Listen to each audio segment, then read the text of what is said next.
Success leaves clues. You can learn from a lot of different people. So even if you haven't heard of somebody or right, you're not familiar with their story, success leaves clues. If someone is successful in what they do, it's probably because they think differently and they have different habits that we need to adapt, right? So I want you to pick up a ton of things from there. First thing that we'll go over the five things that he talked about, because again, I think that they're really just good reminders. But there's one underlying thing that I really want you to pick up. Did you see how he had mentorship and coaching? That last one about, right, the Navy SEAL that he heard on a podcast and then he reached out to the person. He cold called them. He didn't know them. And he called and said, like, I want to do that. I know you. I know that you know something I don't know. I know that you've helped somebody do something that I want to do. So I'm going to get close to you so you can help me do that. I we don't take advantage of this stuff as much in our society, whether it's from fear or insecurities or right fear of rejection or whatever the case is. But success leaves clues. Successful people reach out to other people that are successful and say, help me do what you're doing. Help me do that. Where most people just watch from afar and say either I can't do that or let me go try to do that myself. Just want you to pick up that underlying tone of like, you need coaching, you need mentorship, you need people to push you, you need people that are further beyond where you are in all the areas you're trying to grow. You want to grow in your faith life, you should probably be around people that are further ahead. You want to grow in your finances, you should probably reach out and get around some people that are further ahead. You want to be further ahead in business, you probably get around, right? You understand how this process works. Just wanted to highlight that because that stood out to me. Anyway, a couple things he said. Number one, expect the pain. Expect the pain. What do I always tell you guys, right? Life does not get easier. We get stronger or not. It's your choice. But life doesn't get easier. The road ahead does not get easier. You have to expect that this will be hard. You have to expect that your relationships will be hard. Expect that building wealth is hard. Expect that, right? All of the things, your health life, all of it's hard. So we can't think that it's going to be easy. We're setting ourselves up for failure. We're setting ourselves up for a false expectation. Life is hard. Expect pain. It's just, what do you do? What do you do when that pain comes? How do you think about it? How do you talk about it? Right? That's what this process is. It's not wishing that there were no pain. It's wishing that you are stronger so that you can handle whatever comes your way and it not knock you out for months.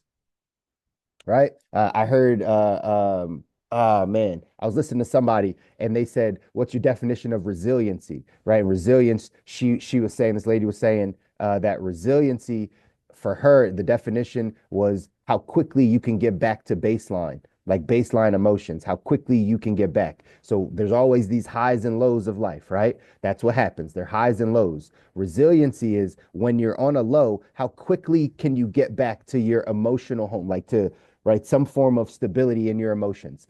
Are you depressed for a month? Are you knocked out for 3 years? Are you down for 6 months? Are you down for an hour? Like, how do you bounce back? How quickly do you bounce back? That was her definition of resiliency. That's understanding that pain's going to come and it's up to us to deal with our own emotions to get back to some baseline level. So expect the pain. Second thing, how you do anything is how you do everything.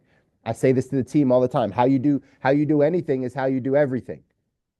We are habitual creatures, right? If you, Jesse gave you the example when he's like, oh, it's just a hose, right? Wife's calling him in for dinner, sees the hose there. He knows he's got to put up the hose. He can choose to go to dinner or he can choose to put up the hose. If he chose to go to dinner, it's actually creating a habit in him, like he said, of procrastination. These are small things. You know, I tell y'all, right? Life is a game of millimeters. It's not long, like big areas. It's little choices and decisions that you make every single day. How you do one thing is how you do everything. How you do anything is how you do everything. If you are lazy in a certain area, you will be lazy in lots of areas. It's just the way it goes. It all bleeds together. That's why we practice these things. That's why we focus on these things. Third thing, the limits you put on yourself are self-imposed. The limits that you put on yourself, what you believe is possible, you've determined that. You've determined that. You've put your limits on. I don't know if I can do that. I don't know if I can make that amount of money. I don't know if I can whatever, put anything, fill in the blank. But those are self-imposed. You created that home for yourself. You created that thought for yourself. The benefit, or I'd say the positive side of that, is that means you can change it. How do we change it? From these types of things, well, we have to start stretching our vision. We have to start, as Les Brown says, saying it's possible.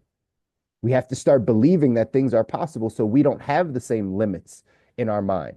Again, back to that childlike behavior. What do we tell children all the time? You can be anything you want to be. You can do anything you want to do. All you got to do is work hard, right? We used to say these things all the time to children, and then we get older, and then we live in this small box of what we actually believe is possible from what we see. Your limits that you've placed on yourself are self-imposed. David Goggins is who he talked about that, again, mentorship, right? He brought him into his house. I don't know if y'all heard that. He brought him into his house to live with him for 30 days so he could get himself mentally and physically prepared. That's mentorship. That's coaching, right? That's how you move someone close to you, because success leaves clues, right? And that example of doing the pull-up, that example of I did 5, and then he's like, we're not leaving until you do 100. He's like, that's impossible. I could never do that. Self-imposed. It took him longer than most. It took him a couple hours, sure, but it wasn't impossible. That was just a limit that he placed on himself. Where are you placing limits on yourself in your life? Where are you placing your own limits? What self-imposed things have you said, well, this is where I am, and and I can't go here because this is the limit. Where in your life? And are you attacking that thing? Are you changing how you think around that area? It's important. He talked about when the brain says you're done, you're only at 40%. Remember, your brain is there to keep you safe. Always remember that. That's the primary role. It's to keep you safe. We used to be attacked by lions and bears, and right, we were hunters and gatherers and all the stuff. Like, so your brain is there, like keep you safe. So when your brain tells you to stop, David Goggins says, no, you're only at 40%. You're only at 40%. This is 1,000% true. I've experienced this. I've had the privilege of getting around some Navy SEALs. They think completely differently. But right, if we change our thinking, we change our life. And those are the types of mental things they put you through. I don't know if you guys remember this, maybe about a year and a half ago or so, I did this retreat where I stayed out in the woods, a group of guys, like 15 of us or something like that. We went out into the woods. We got trained by these Navy SEALs. And the entire like 3 days that we were out there in the woods, right, in this kind of setting, it was all about pushing your body past what your mind will allow you to think. That's all it was about. It was like, you're going to stay up all night long. And your brain is telling you, no, I'm not. Like that. That doesn't make sense. You're going to sit out here under this tree all night long and stay awake. And your brain is telling you, no, I can't do that. Like, I'm tired. We just walked 27 miles today, right? We just walked 27 miles. Now I'm going to stay up on, yeah, no, my brain's telling me no. And yet we all did, right? You got to pay attention to this stuff in your life. Fourth thing he said was aim high. How many of us aim too low, right? How many of us aim too low? How many of our dreams, our goals are like here? They're attainable, or they're what we believe we can attain. Aim high.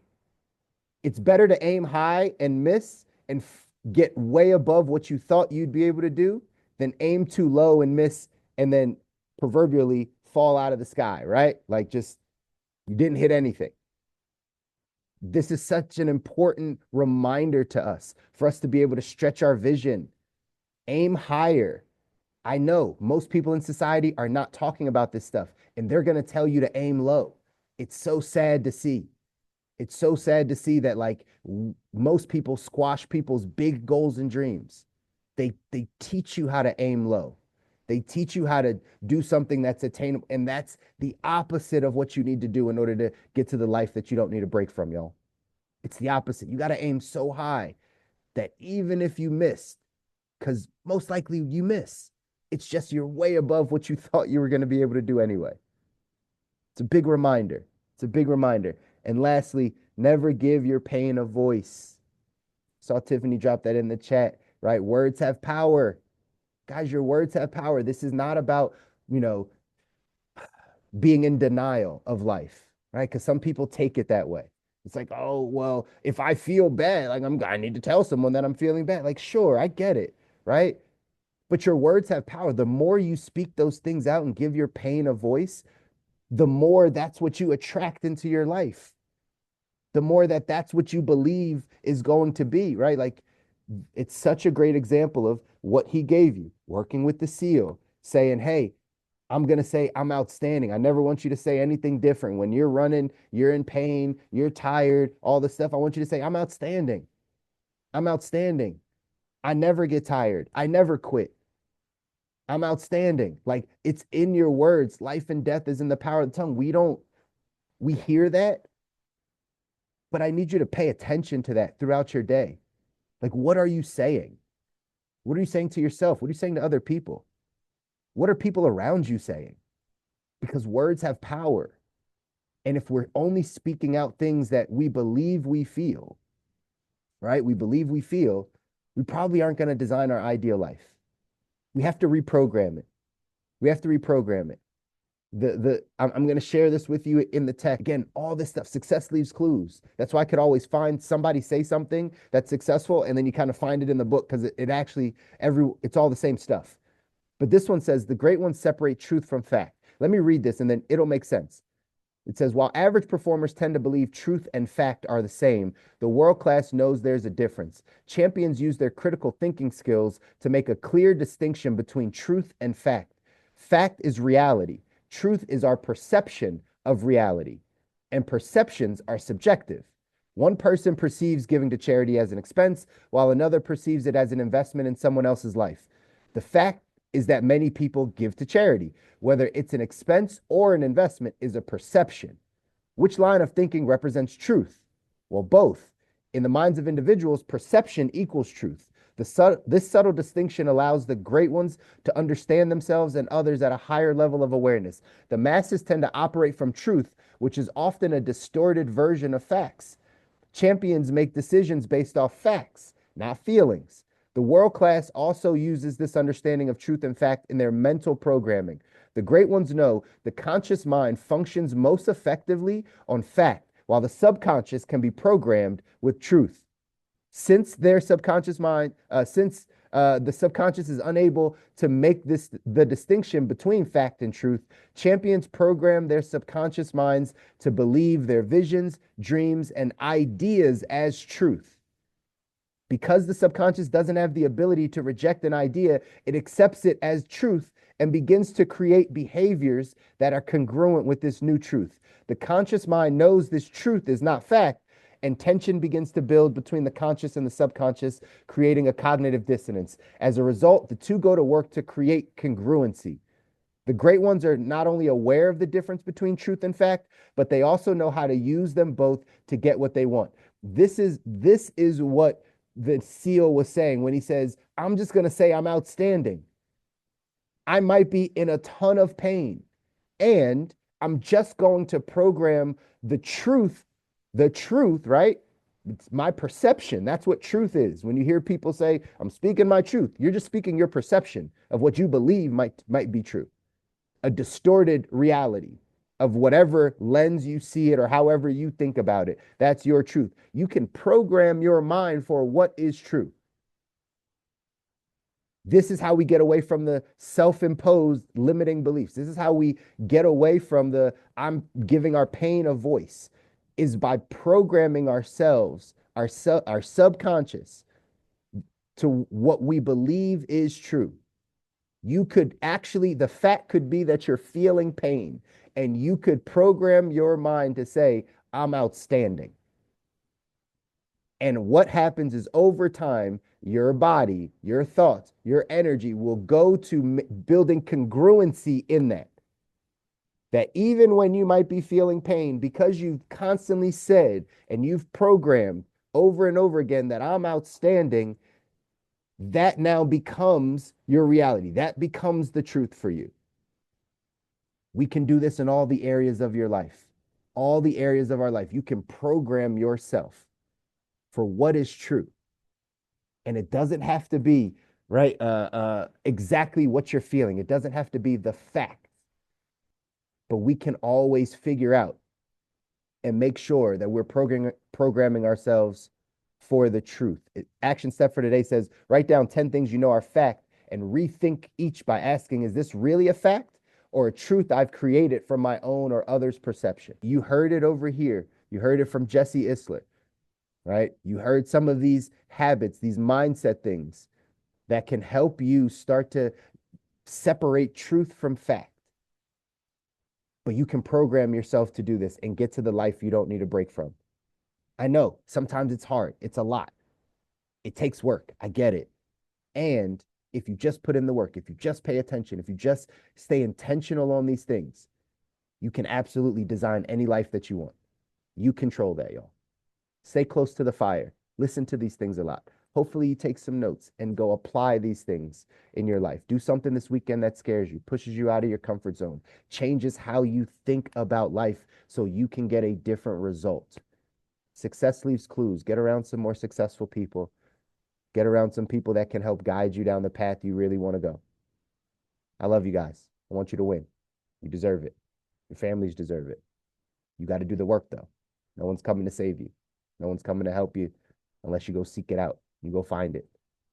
But these calls, continuing to stay consistent on these, will absolutely put you in a position to go off and create your ideal life. Enjoy your weekend. Do something that scares you. I'll see you guys back here on Monday. Take care.